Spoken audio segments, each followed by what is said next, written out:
started. What we're going to talk about today is stereochemistry. So for the last couple of classes, we have been sort of discussing sort of naming different organic molecules, the sort of general structure of the shorthand that we generally use to sort of draw them, as well as some of the sort of basic ideas in terms of molecular orbitals and so forth behind sort of organic molecules in general. And so today, what we're going to focus on is stereochemistry, which is, I think, the first part of the course where students generally struggle sometimes in terms of conceptualizing things. I'll start with something that's a little bit easier, because certainly there's secondary structures that are not three-dimensional, and one of those involves alkenes. Right, and so as you guys remember, alkenes are molecules that have a double bond. Right, and when it has that double bond, again, to sort of fill that octet rule, what we're going to have, right, is a set of two bonds. So your standard molecule of acetylene, right, is going to have two carbons and four hydrogens as well as a double bond in here. Okay. Now, as you look at this molecule, there are possibilities in terms of the way that you could draw these compounds. Now, there's sort of symmetry to this, so it's sort of not relevant in this specific case, but if I were to go ahead and put a methyl group here, we now have a molecule that actually has some geometry to it, and we can imagine drawing this in one of two different ways.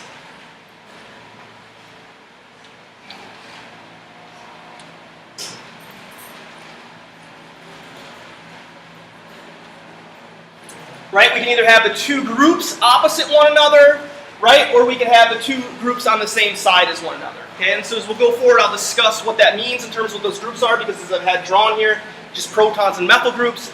But the way that you name this actually comes from sort of German term that I'm not quite sure about. But this is a molecule that we'll call trans or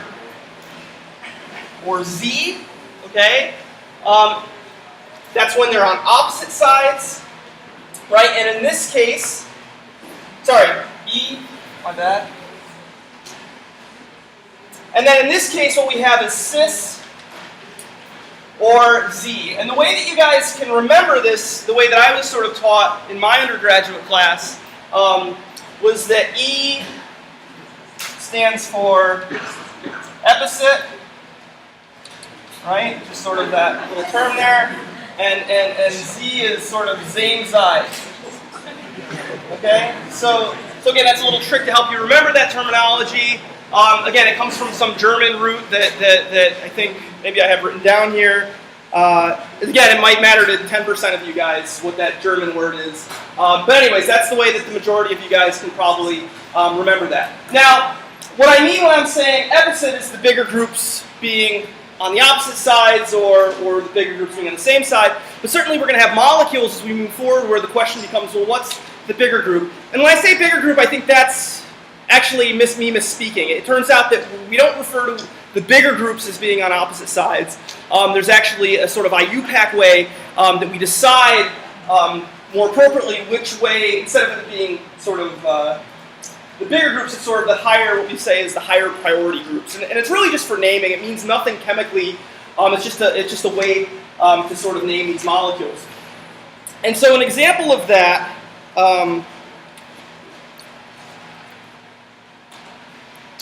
so E stands for entgenin and Z stands for zusamin. So I probably butchered that pronunciation, but anyway, so the way that we sort of prioritize, so the question is, well, how do I know, this is sort of simple. I've got two methyl groups on the same side. I've got two protons on the other side.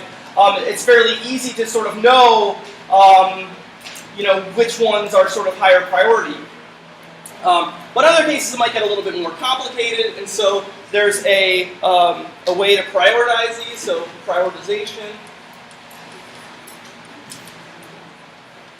And again, this means nothing chemically. I think that's important to recognize, is that this is simply a naming artifact and a way to sort of state what these mean. And the way to prioritize this is to use a process called the Kahn-Engel Kralog. And so this is something that you guys could read in your book and sort of get a hand on. I'll go through it fairly quickly and go through a couple problems of E and Z, but I think the bigger thing that I want to get into is stereochemistry, because again, I think that's where students will often struggle. Okay, so the first way to give priority to these is the size of the atom directly connected to it. So the first one sort of is size, but it's the size of what we could call the sort of the first atom. Okay? And so as we look back at our sort of methyl groups here, the reason why this one is opposite is we focus, we're looking at what's opposite one another, so we're looking at what's on this side and what we're looking at is on that side, and again, we're going to look for the two highest priority molecules. Carbon is a bigger element, right, than hydrogen. They're the first atoms that come across here. This is bigger than this, so the carbon takes high priority on this side, right, and then the same thing over here. Right, and so those two carbons are bigger than the protons, and so it sort of ends there. And so when you have two atoms that are actually connected to,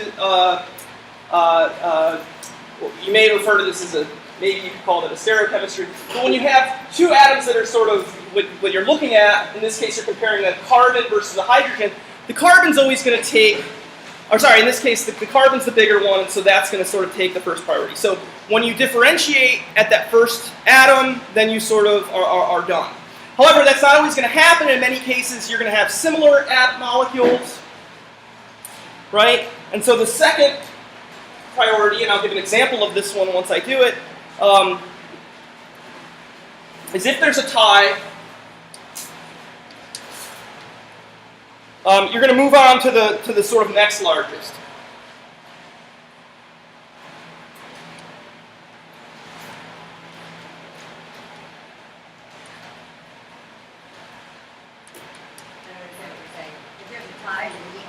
I'll show. It'll be clear. Hopefully it'll be more clear when I show an example.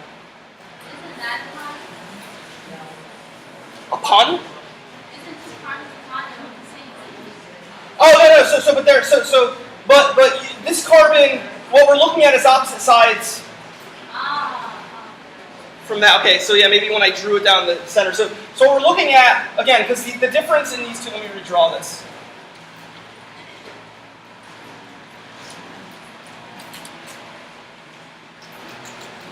Where we're sort of looking at the differences, right? I mean, it's better to draw it that way. We're looking for whether, so we're looking at this carbon and this carbon, right? So what we're looking at is, we just want to sort of prioritize here, right? You're not going to be reconnecting bonds to get isomers, because what we're referring to here is isomers, right? And so when you're looking at isomers, you're not going to start taking this methyl group and put it over here, right? So that would be a completely different molecule. What we're looking at is the comparison between these two, and the changes are the sort of isomers having this methyl group up at this proton, having this proton down at that methyl group. And so when we're referring to whether it's an E or Z, we're referring to whether or not the biggest groups are sort of opposite sides of the alkene double bond. So one's going to be on one carbon, and it's going to be on one face of that alkene. The other group's going to be on the other carbon, and it's either going to be on one face or the other. Well, in this case, this one's on the other face. But you see what I'm saying? So those two groups are either going to be on the same face of that double bond, from the different carbons on the same face of the double bond, or opposite sides of the double bond. Okay? All right. Okay, so once we get to molecules that in fact match, I'll give an example of that. Yes? What's the purpose of priority?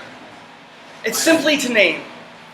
It's simply to name, and it's simply to differentiate from one or another. Now, that's an important point that I want to bring up as we're moving forward. Now, if you remember from my first day of class, one of the things that I brought up is I think success in this class and high success in this class is being able to master something that we're going to learn way down the road, right? And that's going to be synthesis, right? Synthesis is going to be built upon your ability to understand reactions. Reactions are going to be built upon to understand your ability to draw mechanisms. Mechanisms are going to be built upon your ability to draw molecules.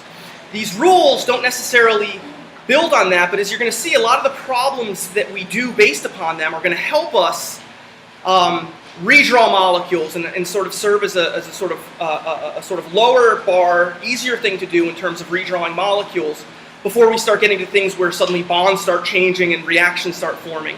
And so these, you just got to learn them. And a lot of the tools that you'll learn in those problems should hopefully help you down the road, because that's something that people struggle with, is drawing one molecule and then redrawing it. Yes? Those because they have to be the same or they could be different? Because I think that So maybe as I go through examples, hopefully it'll make sense. I should state this thing, though, really quickly. And I probably should have said this earlier, right at the beginning. But let's just say you've got this molecule here.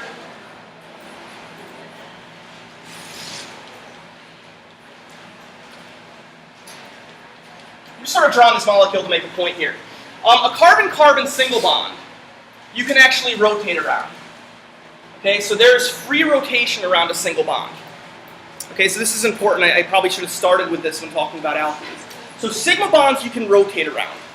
Okay, so when we talk about sigma bonds or bonds around carbons on single bonds, we're not often going to refer to them as E or Z unless there's some constraint, like being in a ring, that we might discuss down the road. So generally we don't really refer to these as being anything being E or Z when there's free rotation, because again, we assume that the molecule that I had drawn here is just one representation and there's lots of different rotational barriers around here. It's different when we get to alkenes, because the barrier of rotation around an alkene is much, much higher. Okay, and so again, if you have that molecule like I drew previously, you may imagine, right, that just as you could rotate around that bond, that you might be able to rotate around that bond as well to change between the E and Z. But it turns out that that barrier of rotation is much too high in normal. You know, you have to go to very, very, very, very, very high temperatures that are well beyond, you know, anything that's considered reasonable. So they are locked in those configurations, and so they are actually different molecules. Whereas rotational, sort of different versions of this in terms of conformational isomers, I guess you would call them, those are still the same molecule. They're just different representations of the same thing. E and Z represent actually different molecules, again, because you cannot change between those two readily. All right, so back to the sort of prioritization. All right, so let's say we have a molecule. Yes? That's exactly what I'm doing right now. Of say it again? What? Number 2. That's what I'm doing right here. Yeah. All right. So let's look at a molecule. I'm gonna move to line angle notation now. Okay. So in this case, I've got a CH3 here. This group, you guys remember what this group is called? Terbutyl group, right? Okay. So this is a carbon attached to 3 methyl groups.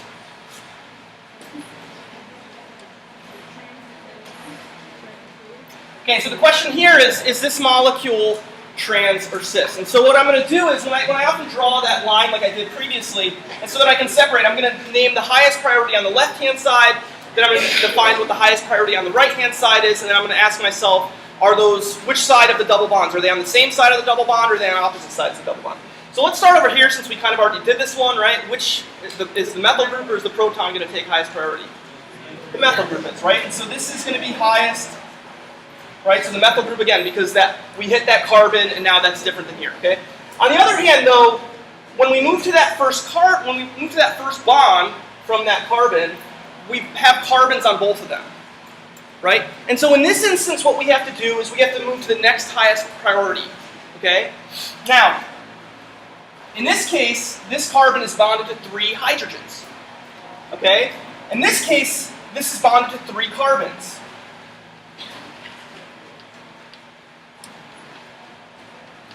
Okay?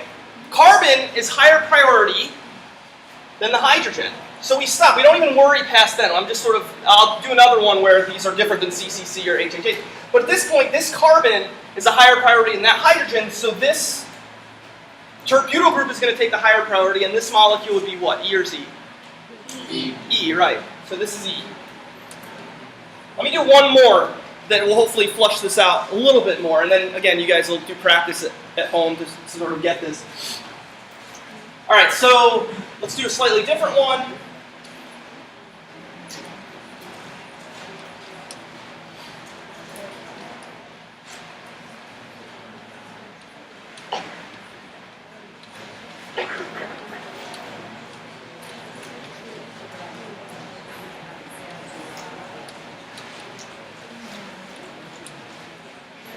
Okay, so here's another molecule, okay?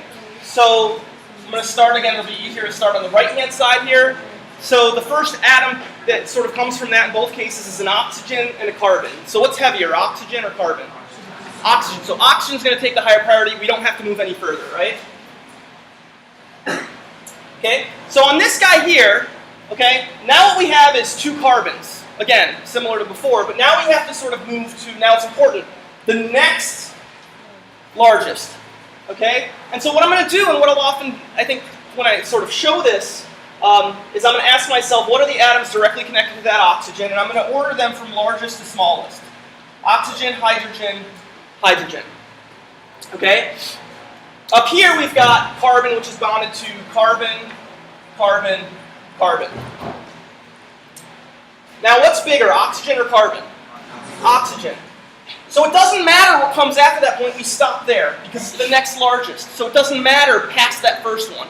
If these did match, then we go to the next one, and then we go to the next one, and so on and so forth. Okay, and then I'll get to rule 3.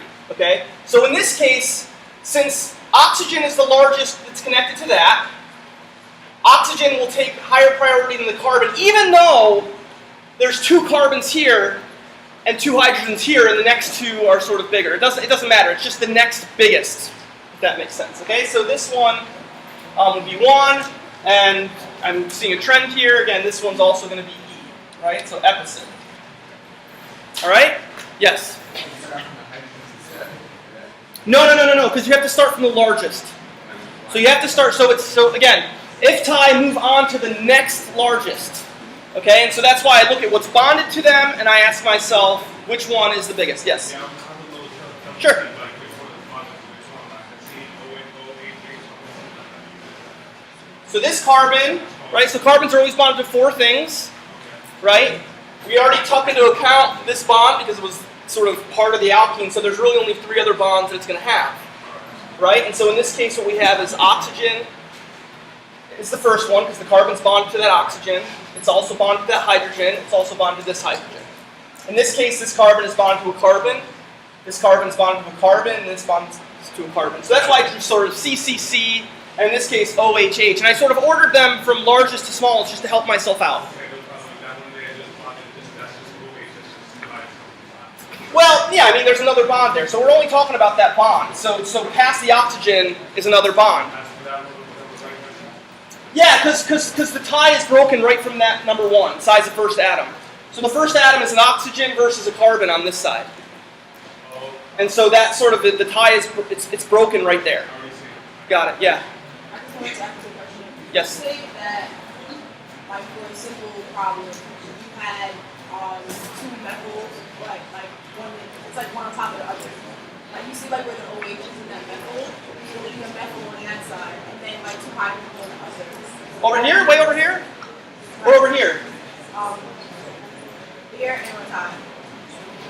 Where? I'm just like making a different example. Okay. But like let's say they would like instead of those groups, it was regular hydrogen connected on both sides. This was a hydrogen? Not that we see carbon. This? Yeah. Oh yeah, well then this would be the priority because you would stop here, right? You would have carbon versus hydrogen, and the priority would be broken at the very first bond. No, like alright, I'm not saying this. Okay. All right, so there's one more sort of thing I think to sort of add here, and that question is, and that sort of thing, guys, write it down. And that thing is, what about when you have something like a double bond or a triple bond, right? In addition to this alkene, okay? Give myself a little bit more board space here.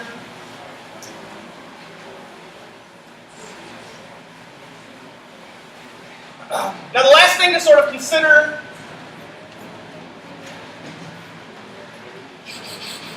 is what if, say, for example, you have an alkene, right?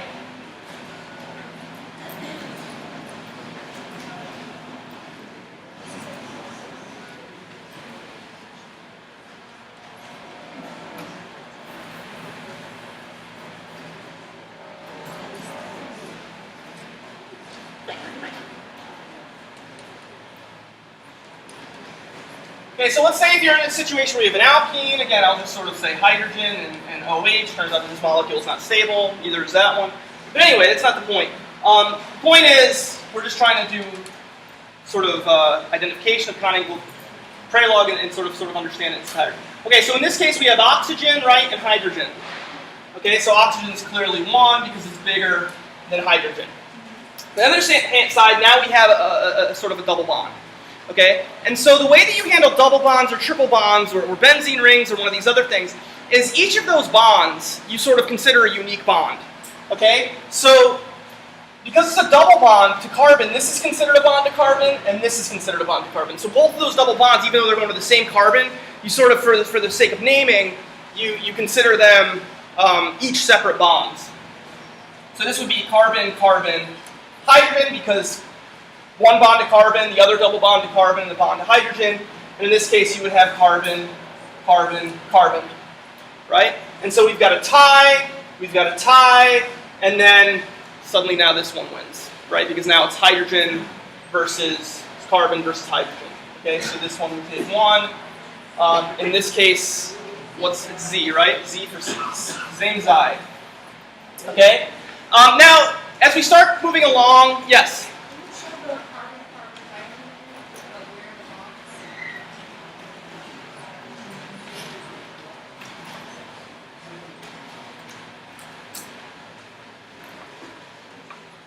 To help? And I just left that one white.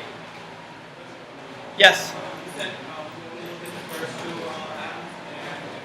Right, so these tied, so we didn't worry about them. These tied, we didn't worry about them. So the last one was carbon versus hydrogen.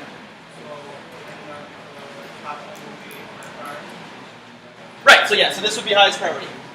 Right, because carbon beats the hydrogen. Because the oxygen and the terbutyl are on the same side. Because this is highest priority. Yeah. Okay? Alright, so now there's going to be some sort of intricacies that move further on. Like, again, if suddenly this is, say, a proton, right? And now we get to that carbon, and I think there's some rules at that point that I don't even know of. But for the most part, you know, it should be sort of similar in this extent. You know, again, the point of teaching these, I don't like these things where you have to sort of memorize these rules that I hope will become clear throughout the semester. But sort of knowing the prioritization is going to help us do some of these, I think, exercises that will help us think about looking at molecules and redrawing them in 3 dimensions. So again, then third, you just keep going. I'll just put 3 dots. So you know, you would just go to the highest priority and then sort of move on from that one, right? So if it's sort of tied, then you just sort of keep moving on and on and on. Okay, so that's coniangled paralog. Just sort of learn it. Hopefully it makes sense. If not, reread it, and hopefully it will. All right. So Murelli? yes. What's that?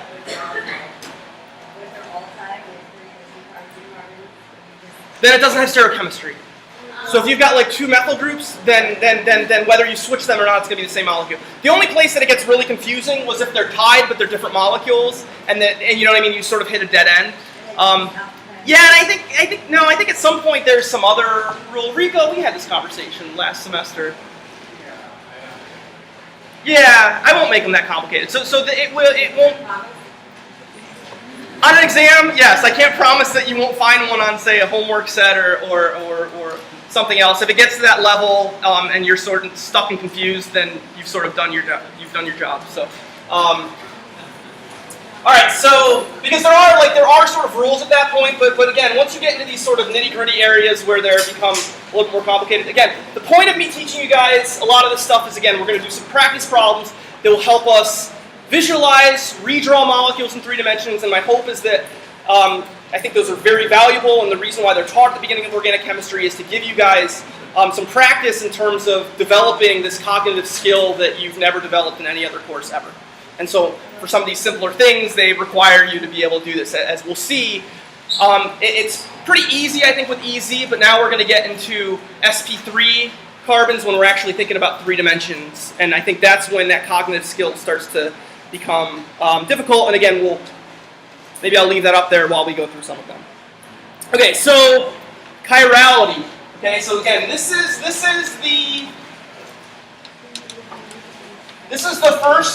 your first challenge, I think, of organic chemistry. I would bet. Chirality, I think up till now, I think the majority of stuff that we've learned, my experience has been that students have no issues with them, and they're able to sort of float through them. Chirality, again, this is going to develop a cognitive skill that you guys probably have never developed unless you're perhaps an art, person. And that's sort of taking something in 3 dimensions and drawing it in a 1-dimensional space and then sort of being able to look at it from that extent. So again, as we know, as I sort of mentioned last week, when you have a molecule that is sp3,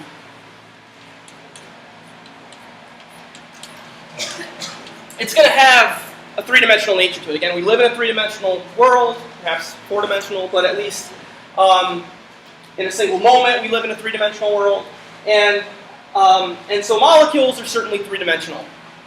So this is just an example of methane, and certainly you can imagine redrawing methane in many different ways, but it's always going to be the same molecule. If you somehow reattach one hydrogen and put it somewhere else, it would be the same molecule, right? But when you get to molecules, in which case all of these groups are different, now what we have is a molecule that can have what's called a stereoisomer. And that molecule is referred to chiral. So I'll sort of explain what that means in a second.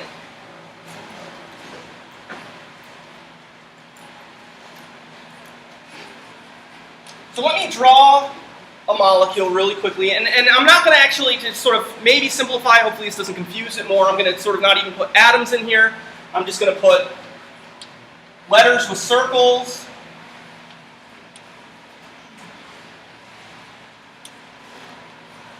Okay, and so in this case we've got A, B, C, D, right? And so these just represent different things. Bless you, yeah. Now the thing about a molecule that looks like this is it has this effect that's called chiral, and I'll give some examples, I think, in real world that are chiral. But let me show you what this means, at least on here, and then I'll sort of show you a few other examples as well.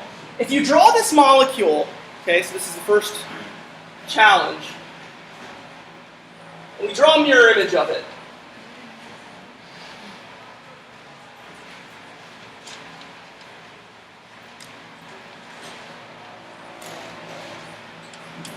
So notice that when I draw that, basically I started with the A, going away from that sort of center plane, just as a mirror image would. The D is now further away, and the B and C are closer, but they sort of stay on the same side. It turns out that these molecules are not the same thing. They are isomers of one another. And what that means is, in terms of looking at it, it means that if I took this molecule, I could not superimpose it onto this other molecule. I could try, I can sort of rotate it around. And one of the ways that you can do that, at least with a single stereo, a molecule with a single, what we call stereo center, is I'm going to redraw this molecule and put the D on the other side. Okay, so I'm just going to do that really quickly.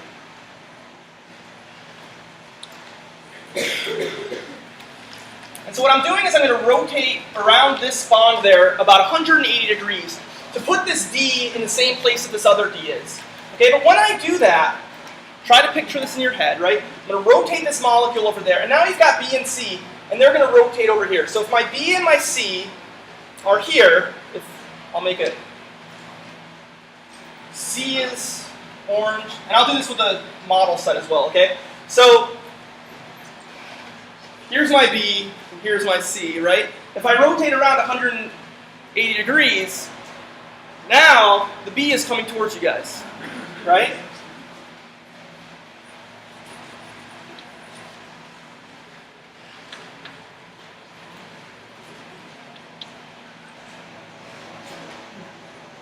It's that little thing I did there, it's just one example of how early, you'll see students taking exams and they'll be like contorting their bodies to try to visualize these. But now when you match these two up, right, if you took this and you put it on top of that, you would see that the A and the D match up, but the C is in line with the B and vice versa, right? So these molecules are in fact not superimposable. One example of that, right, or I guess a way to look at it, I think if you guys have model sets, sometimes model sets are a good way to do this. So unfortunately I wanted to have balloons, but I didn't have enough balloons in my lab. My students need them for experiments. But if I were to take this molecule, again, and if you can't see this here, I'll try to hold it into the screen. You can look at it on my video. So here I have a molecule that's got just sort of white, red, green, blue, right? And if I sort of took another model and I made a mirror image of that, right, it would look something like this, right? The blues are coming towards each other, right? The whites are going away from one another. The green is going up. The red is going towards you. Okay, so these represent mirror images of one another. Okay, and yet if I took these and I tried to match them up, right, you would always be able to match up two of the atoms, but then the other two atoms are going to be different. Okay, does everybody see that? Okay, so they cannot match up. And that's always, I think that's one of the biggest challenges early on, is that you're trying to sort of take this thing, visualizing molecules, and then you're trying to prove that they don't do something, right? And so proving that something doesn't happen or proving something that doesn't exist and being able to convince yourself that something doesn't happen is I think a little bit, takes a little bit of a leap of faith and can be a little bit, I think, tricky. So anyway, so that's the case. Now, if, let's say, for example, let me remove two of these. So chiral center, or chiral center is technically a wrong word, although they'll say it in your book, it would be actually called a stereogenic center. There's always going to be sort of four groups that are different to it. If I sort of remove two of those groups and we just sort of refer to these two as the same, now, again, because I can line up two and the other two are going to match, now these are the same molecule, right? Because I can line up these two and what's left is something that's identical on both sides. Okay? So again, for stereochemistry, at least for a single stereogenic center, or chiral center, when it has four different things bonded to it, it's going to have chirality to it. Again, hopefully because of this sort of artifact that I showed you here. Okay, so just as there's a way to sort of name E and Z isomers, right, there's a way to sort of distinguish between these two, and that's something that's called R and S. Okay?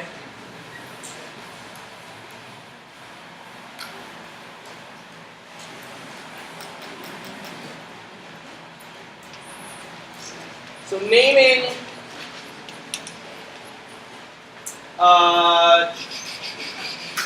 we'll say enantiomers. Okay, so now I'm going to actually draw a real molecule. Okay?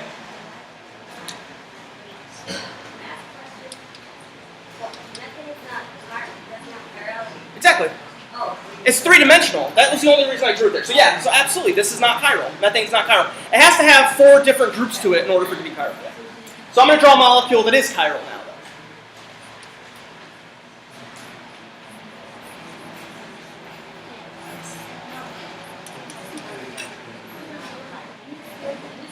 though. Okay, so here's a molecule. Methane is not chiral. If it's superimposable, it's not chiral. If it's non-superimposable, it's Yes. chiral. Okay, so yeah. So yes. Wait, say that again. Let me make sure I didn't just say yes. Superimposable is chiral. No, non-chiral. Right. Non-superimposable is Achiral. Yeah. Sorry, non-superimposable. Let me just say it because if they're both non-superimposable. If you have a mirror image and those mirror images are non-superimposable, right? Then the mirror images are different, right? Chiral. And that means that they're chiral. So a molecule can have chirality. A molecule can't have. I don't think it can have. It's either chiral or it's not chiral. And so sort of like, you know, A is sort of a prefix for non, right? And so, all right. So anyway, so here's another molecule that we have here. And so what I want you guys to do is use Cohn-Angerl Prelog rules. And let's prioritize these. Now instead of before where we only had 1 and 2, now we have 4. Okay, and so the first thing we're going to do is we're going to use Cohn-Angerl Prelog rules to prioritize all of these atoms. So let's start. I think the easiest thing here to do would be what's the lowest priority? Hydrogen, right? And so we're going to give that a number 4 because it's the lowest. There's only 4 options. 4 is the lowest priority. And which one's the highest priority? The oxygen, right? So we're looking at what's directly bonded to that. Carbon's bonded to hydrogen, carbon, carbon, oxygen. Oxygen is the biggest of all of those. We don't have to go any further than those. We can name these 1 and 4. Okay? In these other cases, now we have molecules that match at this point, so we have to move on. This one has 3 hydrogens. This has 2 hydrogens and a carbon. Right? So which one's higher priority? The isopropyl group, right? So this is the higher priority. So this is going to be 2. Okay? And this one is going to be 3. Okay, so when you're naming these, the first thing, yes. So the carbon is a tie. So we're going to move on to the next atoms that they're attached to. I haven't shown it there, but there is a hydrogen, right? Because it's line angle rotation. So there's carbon, carbon, hydrogen. Here, there's 3 hydrogens. Hydrogen, hydrogen, hydrogen. Carbon is bigger than hydrogen, so carbon wins. Okay, so that's 2. Okay, so prioritizing, again, I think students, my general experience has been that the prioritizing isn't necessarily the difficult thing. You guys should be able to learn that with time. If you're sort of confused right now, just spend a little bit of time with the book, and you can figure that out.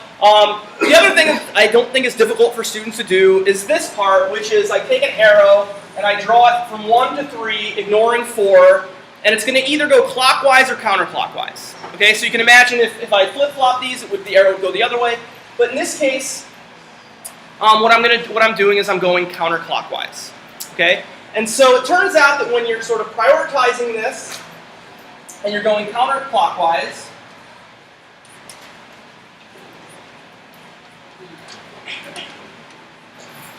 this is going to be what we refer to as S. Okay, so that's just the naming that we give this. Okay.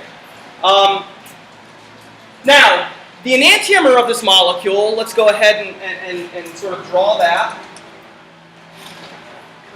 The enantiomer, again, this molecule is chiral, so the enantiomer is likely going to be the opposite stereochemistry, but I think it's worth it to just go through that so that we can see it and maybe show you guys, again, drawing the mirror image.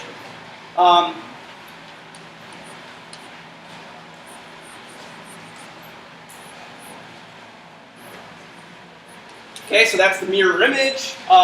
Again, you should be able to, over time, practice this. It might be difficult right now, but sort of over time, I want you guys to be able to convince yourself that this molecule is not superimposable with that molecule. And then what we're going to do is we're going to name this. So we're going to prioritize this. Okay, and what I'm going to do is, again, I don't worry about 4. I'm just going to go from 1, 2 to 3. And notice that now I'm going clockwise rather than counterclockwise. Right? And so this is R. And so this stuff should be, again, it might be new to you to see now, but just spend a little bit of time, and you guys should be able to figure this out. This is not, I think, the challenge that you guys are up against. The challenge that you guys are up against, and again, what some of you will be very good at, and some of you off the bat won't be good at and will need to practice, is when I don't have the lowest priority behind the molecule. Yes? What would happen if you have CH3 group and CH2? How would you Well, you can't just have a CH2 group. Unless it's like a carbocation, right? Or unless it's like, I don't know how you can have a CH2 group. So anyway, I might not have said this, but it'll hopefully become clear. Maybe I'll clarify it in the next case. But when I did that prioritization, it's important to note that the 4th group was in the back. Okay, I actually didn't say that. I should have said that right off the bat. I sort of purposely drew this to make it the easiest one possible, where the priority was already back. So if you get a problem where the lowest priority is in the back, it should be easy peasy, right? Yeah. The challenge becomes when you don't have that hydrogen in the back. Okay, so let me draw a molecule that doesn't have that hydrogen in the back. I'm going to just draw another isomer of this. Okay, I'm going to draw not an isomer, another a molecule looks like that. That's going to have. I'm just going to draw the same groups, so we're not worrying about the. So we're not worried about the Honeygold-Prelog rules. You guys can learn that on your own. But here now I've drawn a molecule where the hydrogen is not in the back. Okay? And so there are tricks that you can use to sort of try to figure this out. And you guys want to learn those, go ahead. But I would ask you at least first to really try to practice just rotating the molecule and putting that proton in the back. Okay? If you need at the beginning, you can often use. And I'll probably, if you guys have model sets, I may even allow you to sort of bring these into like quizzes and exams. But you can sort of mentally think about where that hydrogen is, right, and then sort of rotate that. I would try to get away from that, though. You could use that sort of early on. You could use a model kit to sort of help you rotate around and stuff like that. But at the end of the day, you want to be able to sort of do that mentally because that's going to help you down the road when you're actually redrawing molecules, you're changing bonds, and you're having to redraw the structures. I think it's important to get good at redrawing this. So, again, if I want to draw this molecule, there's an infinite number of ways I could redraw this molecule with the proton in the back.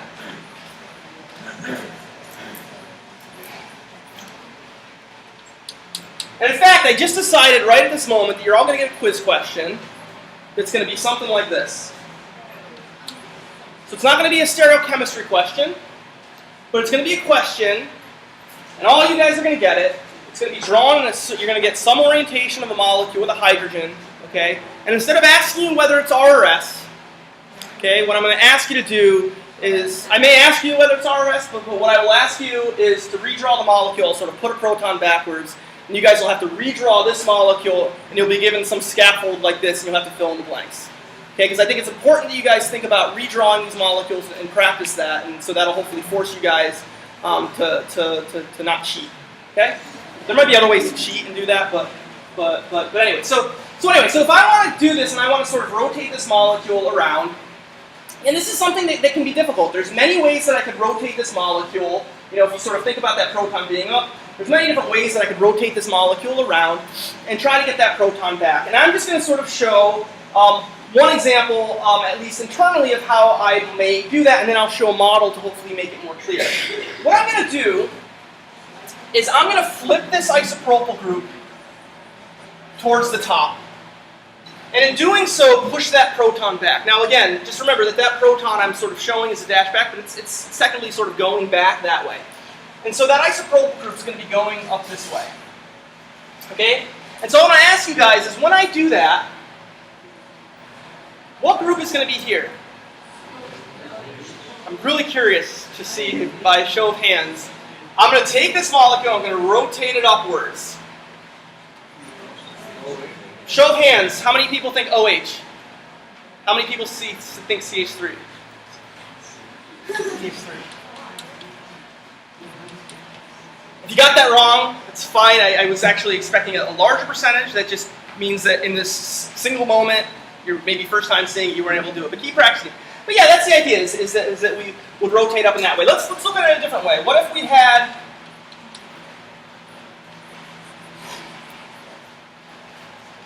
I want to put the CH3 up. Okay? What's going to be here and what's going to be here? Okay, I'm going to rotate this guy. This is actually really tough. So what I'm going to do here is I'm going to... Oh my god, this one's hard. Alright, I got it. What do you guys think? Alright, I'm going to give you guys draw. And you may want to actually draw through a different... This is a little bit more difficult to see. So what you may want to do is you may want to do an iterative. You may want to sort of say, you know, maybe it's easier to go from here to here. Right? Maybe it's easier to go from here to here to here. Just sort of a practice, but yeah, because I think that's really hard. I got it. By show of hands, how many people think that that's isopropyl? How many people don't know? Okay. I want you guys to draw it on. I want to see what you guys come up with here. This is going to be a brain. This probably hurts your guys' brain, right? Now you see the first challenge of organic chemistry.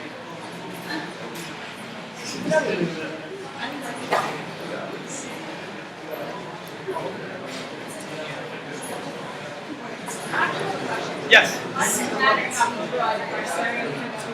So for stereochemistry, it doesn't matter. You can get stereochemistry from either of those, right? not what I could care. I could care less if you guys could tell me whether something's RRS.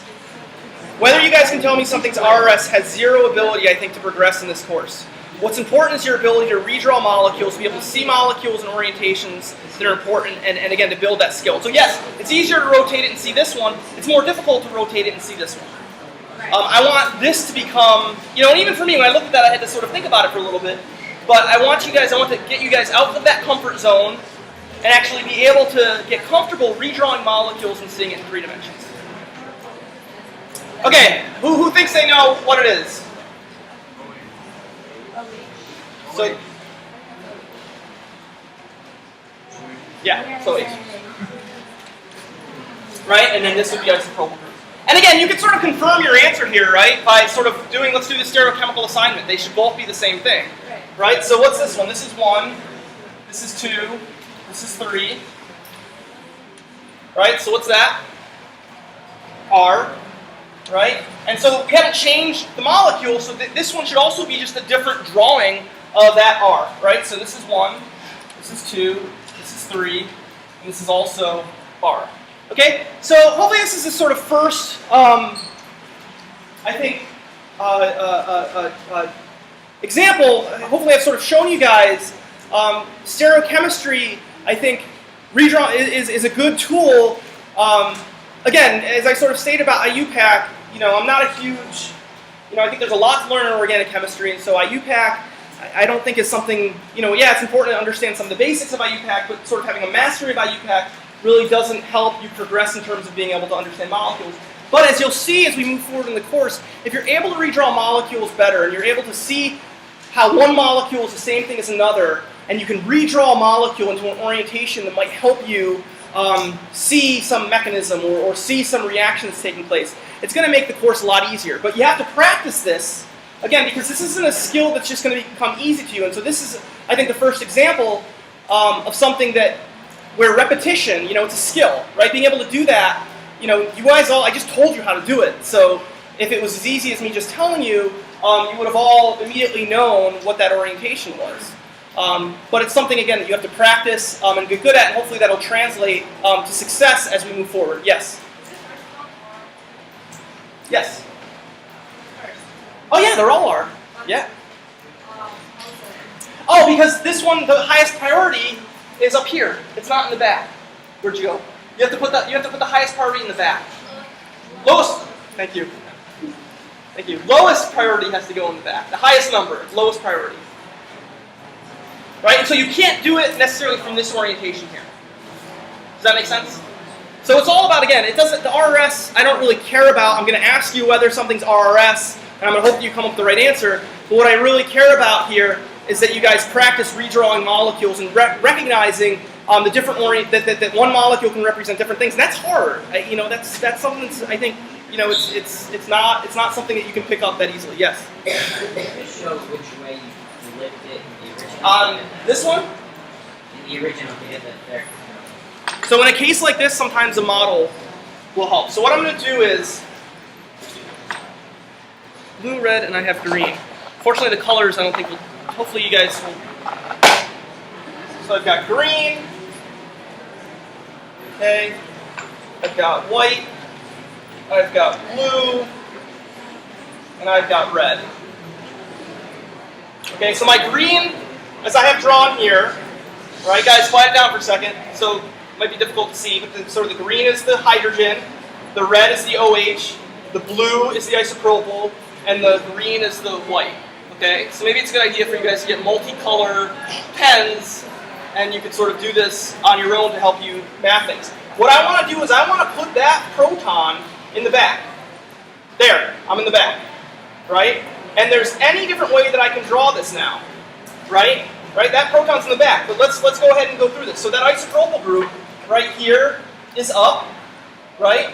The white methyl group is to the right. The red OH is to the left. So you guys see that? Now let's go to this one. Again, I can draw it in any different thing here, but let's put that methyl group up. Right? Now that OH is to the right, and that isopropyl group is to the left. Does everybody see that? So the models, I think it's important to recognize that the models, I think, are really good to use at the beginning to sort of double check your answers and stuff. But it can become a crutch. And so use that to sort of get comfortable at the beginning, but then try to wean yourself sort of off the models. Okay? Yes? When you're doing clockwise and counterclockwise, Mhm. could it be more than 4? More than 4? More than 4 loops. Oh, yeah, take Professor Quintel or so, I mean, once you get to metal complexes, they have different sort of naming systems for, yeah, but carbon can't have more than 4, right? Let's say it's like X, I don't know, like something long with a big molecule. How do you... Oh, it would have multiple stereogenic centers. Let me do that. Right, so this is just one carbon, but a molecule that has multiple carbons can have multiple stereogenic centers. Okay, yes? And then when you like flipping around, Guys, quiet it down, I can't hear. flipping around, Yes. you always do lowest priority. You want the lowest priority in the back to name. Okay, yes?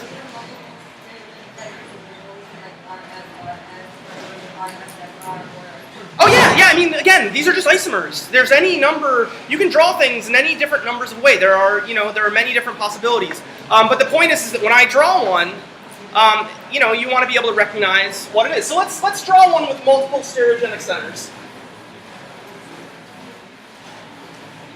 Because this brings up something that's also important for chirality. What do I got, 20 minutes left? All right.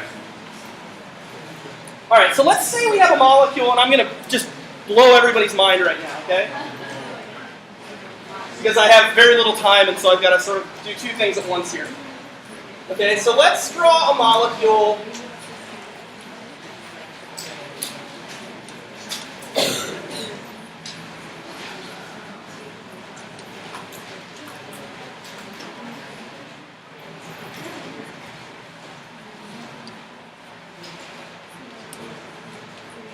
So the first question is, now here's a molecule that actually has 2 stereogenic centers to it. Okay? This is not a stereogenic center, right? Because it has 3 protons, right? Right? So anytime you have 2 atoms that are the same, it's not going to be stereogenic. In this case, these 2 are different, but it's going to have 2 protons, and so the protons, you can't distinguish between the 2 in terms of priority. But this one now you can, right? This is the first one that you can, and I sort of drew this to make it a little bit easier right now. So I've already put the lowest priority in the back, right? I haven't shown it, but the lowest priority is a proton, and it's in the back. Okay? Okay? And so now we want to sort of go through this and prioritize. This, yes? Doesn't it have 4 different groups? The bond to the right and the left is CH2? Yes, but look, as you move on, now it's C to C to C, and this is only C to H, right? So you move on, but that's a tie. Right? So that's CH2. Right? So that's basically a carbon and 2 hydrogens, so now we have to move on to the next one. And that's where it's differentiated. So remember how I said 3 ... So that means what I meant by that is that if it's a tie at that step, as these are here, you move on to the next highest one. So you go to wherever that highest priority is, and then you sort of move forward from there. Or wherever that tie is, at the highest priority, you sort of move on from there.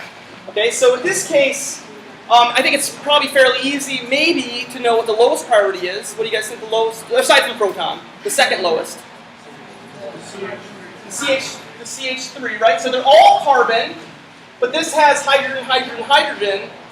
These guys both have carbon, hydrogen, hydrogen. So that carbon trumps the hydrogen, right? They each have a carbon which is bigger. And so for these guys, now we have to move on to the next one, right? And so this carbon here, right, has 3 hydrogens, so it's hydrogen, hydrogen, hydrogen. This carbon is carbon, carbon, hydrogen.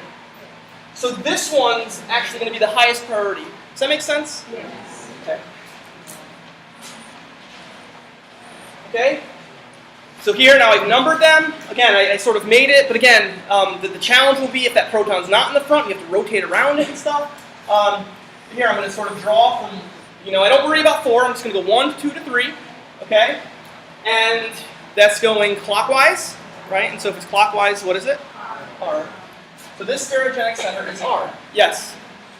If you don't specify goes to the document, it's supposed to see from the front. If I haven't specified whether, what do you mean, the proton? Oh yeah, I mean, okay, so that's a good question. So the question, so that goes back to sort of what we were talking about in terms of molecular orbitals, right? Everything has to be as spaced out as possible, and this is where learning to be able to draw molecules appropriately is really important. If you put that proton forward, you know, where would it be, right? I mean, you have to make sure that everything's spaced out equally, and the only way for that to happen would be for it to be going in the back of the board. But yeah, I mean, if I only have one, if I've got two things in the plane and one thing coming towards you, then the other thing would be going backwards. Yeah. Okay? All right, so how about this one here? Actually, it's the same thing. I'll just do it really quickly. So this is one. Or sorry, it's not one. That's three. This is one. This is two. So this is counterclockwise. Right? That means that's S. So this molecule has two stereogenic centers. One of those centers is R. The other one is S. Now here's something that's important. A molecule, and remember how at the very beginning I called something a chiral center? And when I was in graduate school, the Amir Haveda, who's my professor there, basically blessed us anytime we called something a chiral center because he said a center cannot be chiral. A molecule is chiral, right? So the book will call things a chiral center, but I think technically, I sort of like his sort of thought on that. It's that the molecule itself is chiral. The center is actually a stereogenic center. So you can call it a chiral center, that's fine. If you go to Boston College and you take his class, be forewarned. But the molecule itself is chiral, okay? And certainly a molecule with a single stereogenic center is almost certainly going to be chiral. I'm trying to think of an example where it wouldn't, and I can't. So, but a molecule with stereogenic centers may or may not be chiral, okay? What you have to do is, okay, and this comes back to learning tricks and stuff like that, and I'll actually show you the trick here because I don't think that it takes away from too much, but I would argue, I'm going to redraw this. I would argue that if you remember the basic rule behind all of this, what did I say earlier in terms of chirality, right? What is something that's chiral? So I said it was for stereogenic centers, but that's sort of a stereogenic center. Really, what chirality is something at its core that has a mirror image that is non-superimposable. So let's take, for example, there's things like you can see sort of like your hands, right? So your hands, right, and you can see pictures in the book. Your sort of hands are if I take my wedding ring off, right? They're mirror images, right? But I cannot sort of superimpose them, right? So they look identical. They look like identical mirror images, but I cannot superimpose them. If I do it like this, then it's not really superimposing. There's other things that you can see sort of in nature. For example, seashells. If you ever look at seashells, seashells will often always be a sort of a single, or at least the sort of conch shells, they'll be sort of a single enantiomer. So if you look at a seashell and you look at the mirror image of it, you can tell that they actually don't superimpose, and I think all of them go in a certain direction. So anyway, so there's lots of things, you know, we live in a sort of chiral world, and so that's at the heart, right? If I ask you, is something chiral, the way that you do that, and the way that you can always know that you're going to get the right answer is draw the mirror image and then see if it's superimposable. Okay, so here's a molecule. Let's draw the mirror image of this molecule.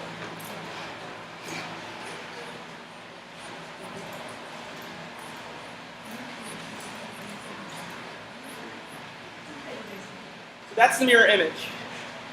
And what do you notice? It's the same thing, right? So the mirror image, even though this has stereogenic centers, the molecule itself is achiral, okay? And there's actually a name for this. There's a specific name for this. It's called meso. So if a molecule has stereochemistry,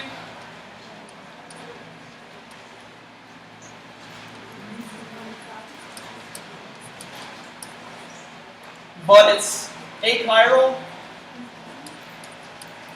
it's what we call meso.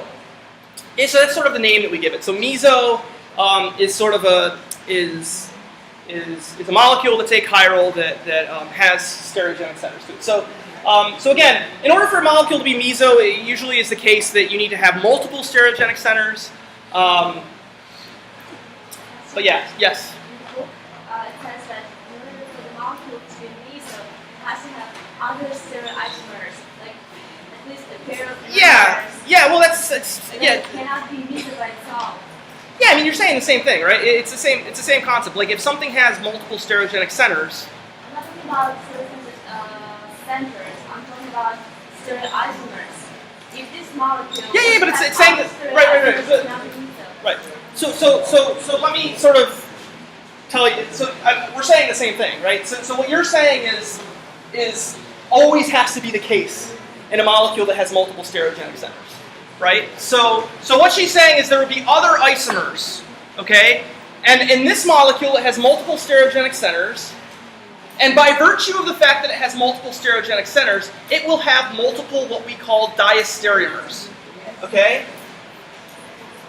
So I could draw another isomer of this molecule that would look like this. Okay? Now this molecule, we can go through and do the stereochemistry again, but this molecule, let's ask that question. Is this molecule chiral or achiral? Right, and the way that we would determine that is by redrawing the molecule. And again, if we try to flip this over, for example, if we flip that over, it would look identical to the one I just drew, right? So if I took this molecule and I redrew it, it would look like this, it wouldn't look like this. Yes? So what muscles is that then? They could be. They could be. That's just a different representation of the same molecule. So the question was, why couldn't these methyl groups be back? Right.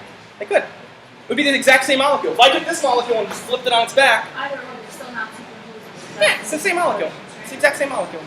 Yeah, so that's the point that was the question that was asked was, why couldn't these two groups be back? And the answer is they could be. That's just a different representation of the same molecule. And again, that's one of the challenges early on is to recognize that there's an infinite number of different isomers. There's an infinite number of ways to draw molecules that would be the same. Now, the sort of adding to the complexity of this, though, right? I've sort of made it a little bit easier here. I've sort of drawn molecules that may be easy to just sort of flip around and do whatever. But what if I had... What's that? Sitting?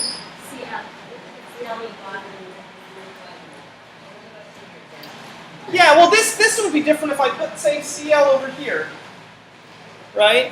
Now it's no longer... Yeah, now it's chiral, right? So it's but the fact that those two are the group, and that's an important point actually that I'll say right now. One of the tricks, and again, I'm careful to give too many tricks because I think when you learn tricks, then you have to remember those tricks, and sort of just understanding the mirror image is fine. It turns out that a molecule that's chiral, that's achiral, a mesochiral, any molecule that's achiral will have a plane of symmetry to it. Okay?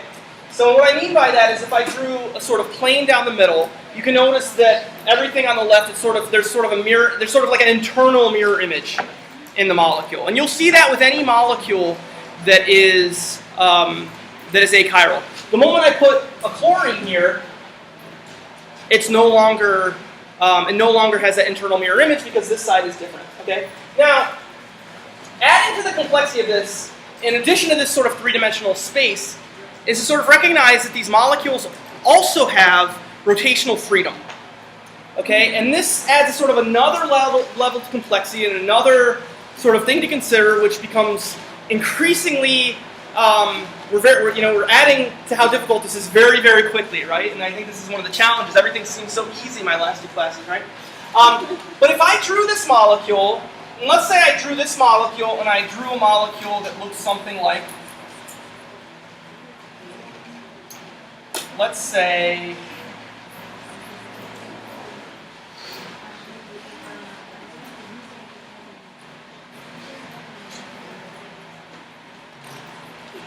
and I asked you the question, is this molecule the same thing as this molecule?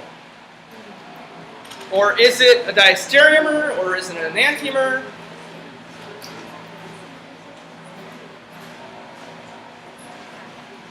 Right? So now we have to go back to what I was talking about earlier, where you're rotating a molecule. Now we've got to rotate a bond, right? Now we want to rotate around this bond. And we'll actually talk next week. Actually, this is a good opportunity to introduce ourselves into what I'm going to talk about next week, which is Newman projections, which is a tool that can maybe help us think about this a little bit. So I'll start, actually, this is a good segue into Newman projections. Okay, so rotating around a bond, I think, can be challenging, right? And one of the tools that we have that can sort of help us visualize this is something called Newman projection. So I'll start on that today, and then we'll continue it next week. On Thursday. Now, if it's difficult for you guys, some of you might be able to rotate around that bond, no problem. And hopefully, as you sort of progress in the course, you'll be able to rotate around that bond and see it better. But another tool that we have that will help us look at this molecule and see it differently is to actually look down. Give myself space.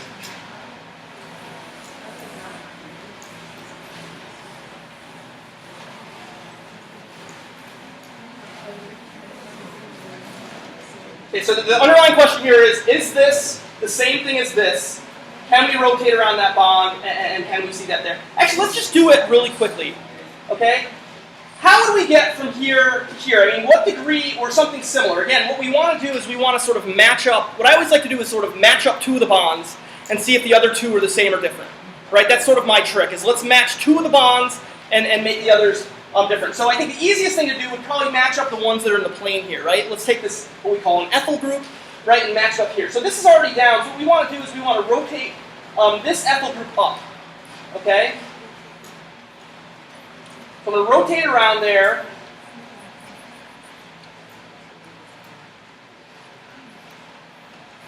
Okay, so I'm going to rotate around this, so I've drawn that ethyl group, and we're focused at that center right there. And the question, did I misdraw this? No, I did, didn't I? Yeah, that's. Yeah, I misdrew it. So the question is, are those the same molecule? No, there you go. There you go. All right, so that's not what I meant to ask. Okay, so let's do one that's slightly, that's correct. So correct, those were not the same molecule. This is what I meant to draw. I just accidentally added an additional methylene group there. So again, you can see that why it's very important to get sort of good at this. I've been doing this for a decade now, and I can even make these mistakes. So it's important that you get that you sort of get this down so that hopefully you don't make mistakes like that and look like an idiot in front of the class. So anyway, so if I rotate around that bond here, now I'm at 1, 2, 3, 4, 5, 6, 7. 1, 2, 3, 4, 5, 6, 7. 1, 2, 3, 4, 5, 6, 7. Okay. So here's we're good now. Okay. So we want to rotate around that bond. Okay. So that we can make this flush with that. Okay. And so the bond that we're going to rotate around is going to be that one. Okay. When we rotate around,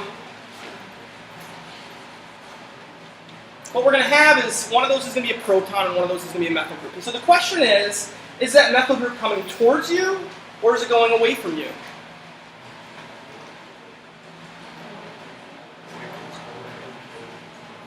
The methyl group is going away.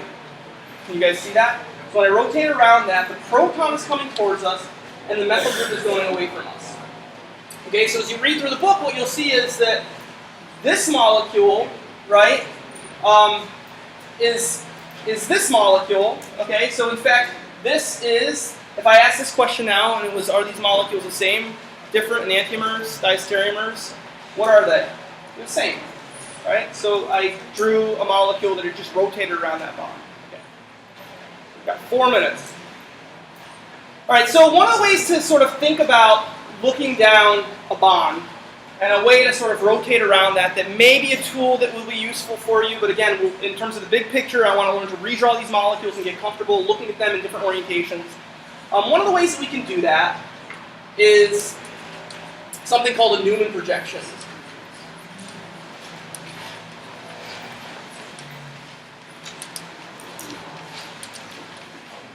So again, this is actually, I'm going to take it back a notch. I'm not going to do it in the level of this complexity. I'm going to start with just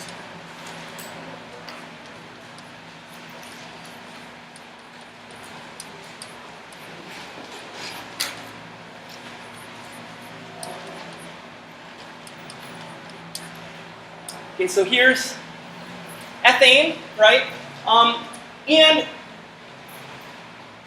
it's very, again, this molecule's in 3 dimensions, and one of the ways that we can actually look at it in a slightly different fashion, we have a sort of tool that can allow us to sort of look down the plane of the board.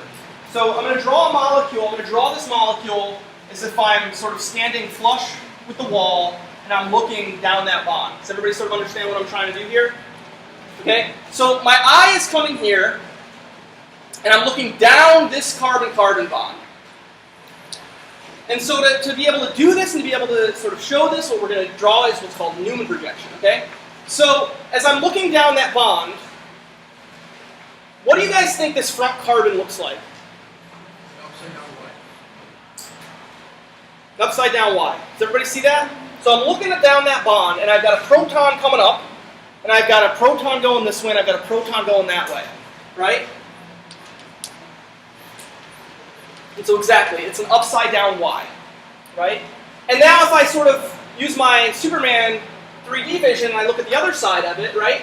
And I'm looking at the other side, I'm going to sort of draw on the back side of this, so this sort of circle represents everything in front of that circle sort of represents what's here, everything on the back end of the circle represents there, the carbon-carbon is there. So what I'm looking at now, right, those protons all represent an upside down Y.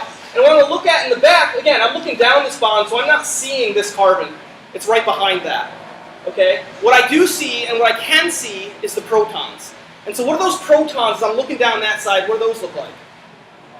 A right side up Y. Okay? Okay, and so what you may want to sort of, we've got a lot, I think there's a lot that we just sort of went through today. And what we're going to discuss next week is how we can sort of draw molecules from a different perspective, looking down that carbon-carbon bond, and I sort of want to get you guys thinking about how, again, with that idea of drawing molecules with different perspectives. Yes? Your molecule,